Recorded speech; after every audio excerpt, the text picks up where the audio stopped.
संत ज्ञानेश्वर माऊलींचा पालखी सोहळा वाल्मिकाच्या वाल्यनगरीत विसावला।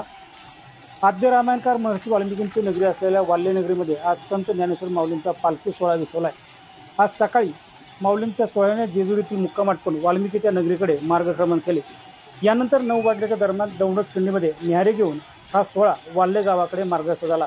वाल्हे येथे आल्यावर ग्रामस्थांनी या सोहळ्याचे मोठ्या उत्साहात स्वागत केले। माऊली माऊलीच्या जयघोषात वाल्हेकर नागरिकांनी या माऊलींच्या सोहळ्याचे स्वागत केलं।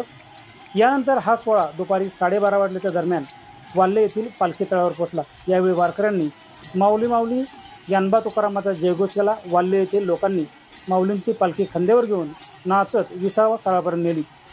यानंतर समाज आरती होऊन हा पालखी सोहळा आजच्या मुक्कामासाठी वाल्हे येथील पालखी तळावर विसावला। उद्या सकाळी 6 वाजता हा सोहळा निरासनासाठी मार्गस्थ होणार आहे। तर उद्याचा मुक्काम सातारा जिल्ह्यातील लोणंदमध्ये असणार आहे।